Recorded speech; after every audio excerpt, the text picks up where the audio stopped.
4월 7일 부활 2주일. 오늘의 말씀은 요한복음 20장 19절에서 31절까지의 말씀입니다.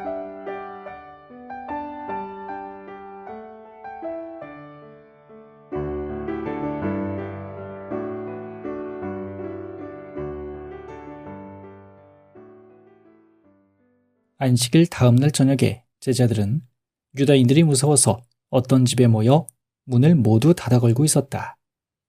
그런데 예수께서 들어오셔서 그들 한가운데 서시며 너희에게 평화가 있기를 하고 인사하셨다.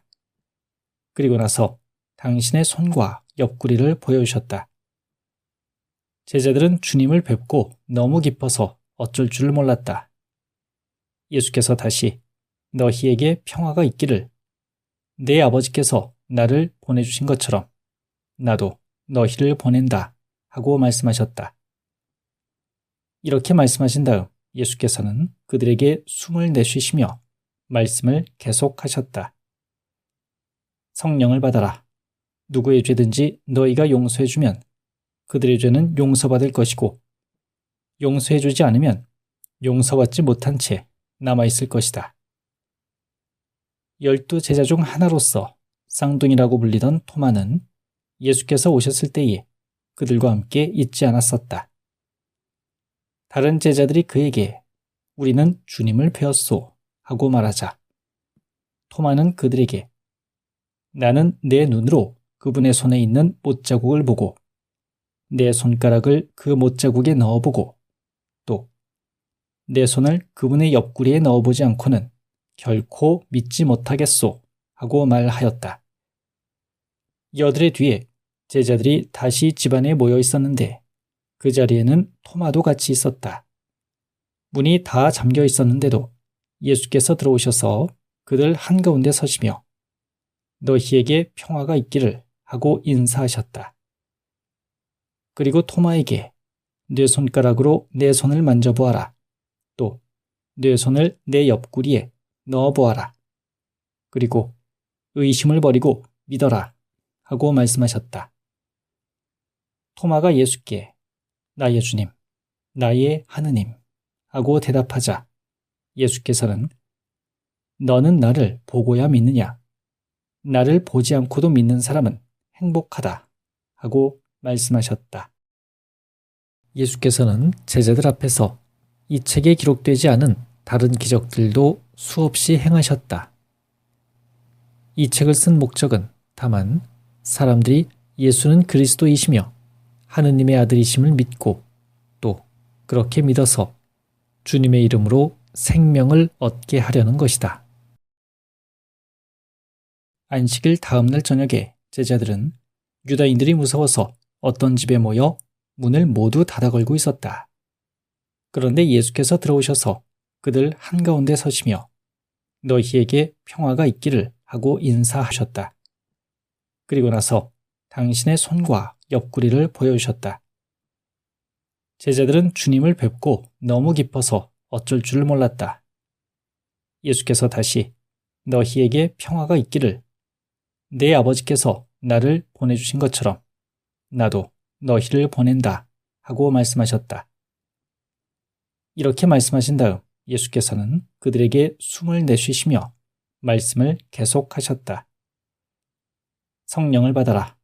누구의 죄든지 너희가 용서해주면 그들의 죄는 용서받을 것이고, 용서해주지 않으면 용서받지 못한 채 남아있을 것이다. 12 제자 중 하나로서 쌍둥이라고 불리던 토마는 예수께서 오셨을 때에 그들과 함께 있지 않았었다. 다른 제자들이 그에게 우리는 주님을 배웠소 하고 말하자 토마는 그들에게 나는 내 눈으로 그분의 손에 있는 못자국을 보고 내 손가락을 그 못자국에 넣어보고 또 내 손을 그분의 옆구리에 넣어보지 않고는 결코 믿지 못하겠소 하고 말하였다. 여드레 뒤에 제자들이 다시 집안에 모여 있었는데 그 자리에는 토마도 같이 있었다. 문이 다 잠겨 있었는데도 예수께서 들어오셔서 그들 한가운데 서시며 너희에게 평화가 있기를 하고 인사하셨다. 그리고 토마에게 네 손가락으로 내 손을 만져보아라. 또 네 손을 내 옆구리에 넣어보아라. 그리고 의심을 버리고 믿어라 하고 말씀하셨다. 토마가 예수께 나의 주님, 나의 하느님 하고 대답하자 예수께서는 너는 나를 보고야 믿느냐? 나를 보지 않고도 믿는 사람은 행복하다 하고 말씀하셨다.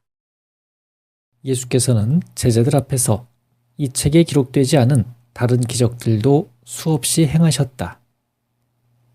이 책을 쓴 목적은 다만 사람들이 예수는 그리스도이시며 하느님의 아들이심을 믿고 또 그렇게 믿어서 주님의 이름으로 생명을 얻게 하려는 것이다.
오늘의 묵상. 마음의 평화.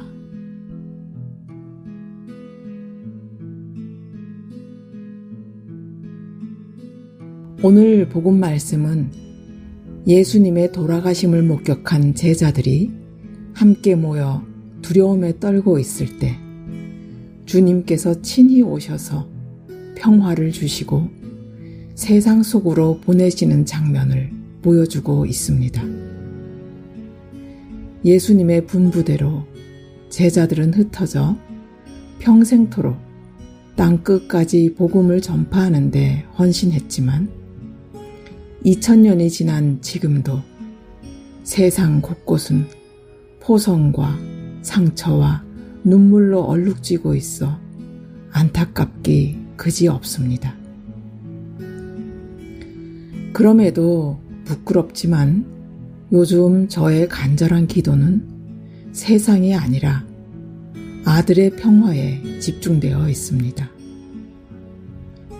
코로나 시기를 통과하며 이 땅의 수많은 소상공인 가장들이 심한 고난을 겪어왔습니다. 그런데 우리 집도 예외는 아니어서 둘째 아들이 아직도 그 고통의 수렁에서 헤어나지 못하고 있습니다.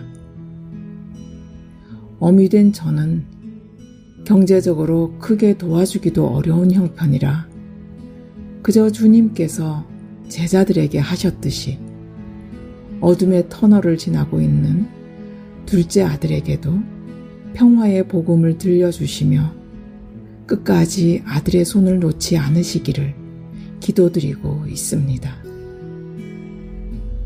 마음의 평화를 얻고 회복의 은총을 입게 되면 아들도 제자들처럼 주님의 부활을 증거하며 세상의 평화를 위해 작은 역할이라도 할 수 있게 될까요? 제 마음이 이리 복잡하니 지금 마음의 평화가 필요한 건 아들뿐만이 아닌 것 같습니다. 그저 주님께 기도드릴 뿐입니다. 오늘의 기도를 바칩니다.